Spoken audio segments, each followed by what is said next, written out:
Hi, my name is Sarah Brokenborough, and I am an MA History of Art student here at the Courtauld Institute of Art. And today we're at the Venice Biennale. The theme for this year is Foreigners Everywhere. The Venice Biennale features a lot of Courtauld alumni and faculty here that are involved in the overall Biennale as assistant curators and also at some of the fringe events as curators of off-site exhibitions. Altogether, the Courtauld has built an identity and a community of artists, curators, and scholars that are involved in contemporary art, the art market, and the art world. And in this means, they're contributing towards a decolonial practice, decolonizing art history, and decolonizing the field and study of art. Altogether, we've chosen a few exhibitions to highlight, including the main exhibition, the Brazilian Pavilion, and the Nigerian Pavillion, that feature some of those themes that have really come out of what the Courtauld is looking to contribute to. Now we're here in front of the Brazilian Pavilion that has been renamed the Pûera Pavilion in recognition of the indigenous land and the name for the indigenous territories that existed before colonization. The Brazilian Pavilion focuses on the indigenous other and highlights two main themes: indigenous resilience and indigenous resistance.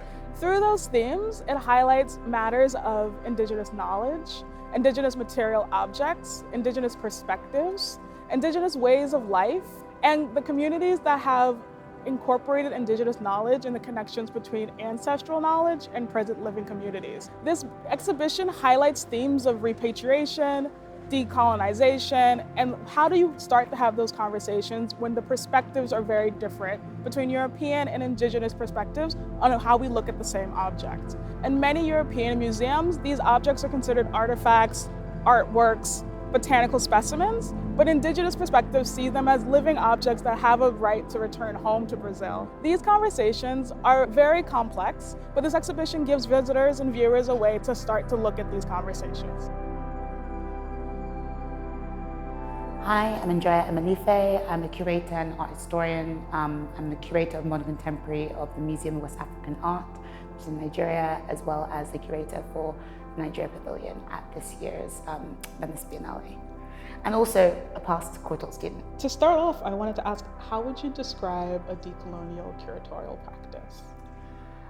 The way that I would describe it, I don't know how other people sort of categorize it, is, well, I guess I start from thinking that there's no way to eschew the idea of coloniality, but there are ways to approach it and different angles by which to talk about it. And so sometimes with some post or pre-colonial discourse, it starts to trap the narrative, starting to think that these are the barriers or these are the frameworks by which we could understand history. So how I would describe a decolonial curatorial practice, I guess my perspective is acknowledging these points of history, but also presenting new ideas for how to look at these movements that are, I guess, put into that practice, but also thinking about what,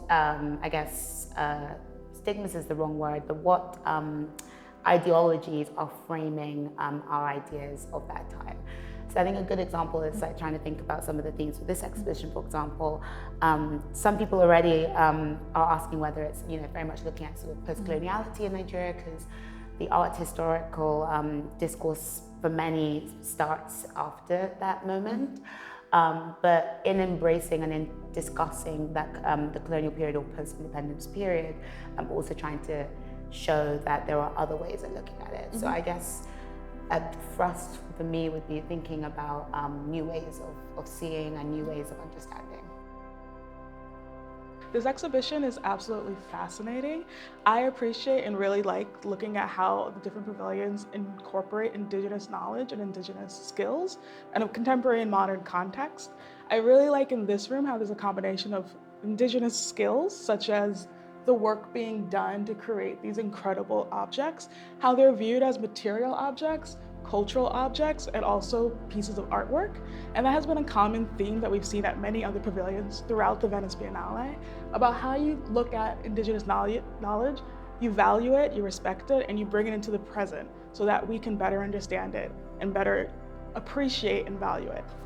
So my interest is in looking at the calabash as one of those solutions also for the environment that we're looking for. And I don't think like everything has to be new for there to be a solution. and that they are ways that people have lived in the past that are relevant. I mean, it's a plant, so by nature, it cleans the air, and then it's also so useful, and it's also like going to be a cultural loss.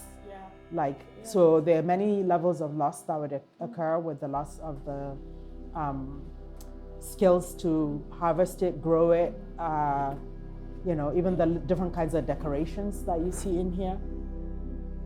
Historically, over the past 100 years, the Venice Biennale has focused on a lot of pavilions showcasing their art from a national perspective. What do they consider to be the national platform of art? So the pavilions are coming from a national perspective, but this year a lot of the biennales are for the first time focusing on artists that haven't always had that platform to showcase their art on a global scale.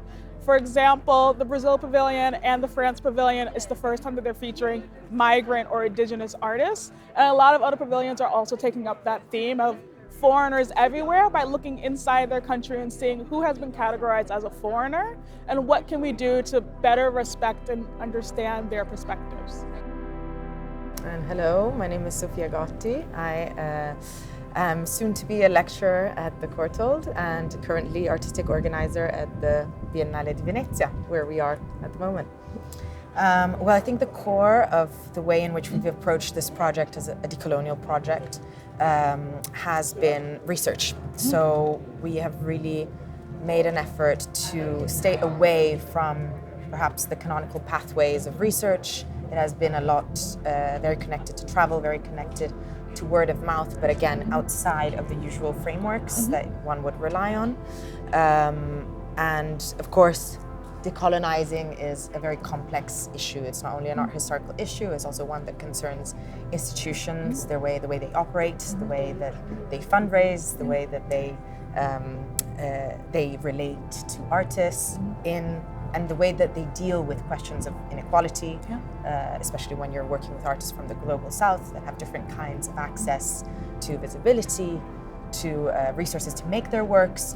So it has been a great challenge to do that from within what some consider amongst sort of the foremost representations or manifestations of Western canonical institutions. All of these people that we are showing, this was not really the result of in-depth research. Actually, all the knowledge about these people is very, very available because they are pioneers. These are giants of the history of art. We're not discovering anything new. We're not retrieving or rescuing anyone. It's all knowledge that is very much available, just not looked for, perhaps, sometimes, as much as we would hope. And in terms of the Italians Everywhere section, which is a very sort of timely section, considering the current politics within Italy and migration policies, etc. One of our intentions with this section was to look at how really Italians have been migrants historically and how this is very visible in the arts. And so looking at how many artistic movements internationally have involved, welcomed, engaged Italians. So there is this sort of reverse vision of what migration can do and what it can bring.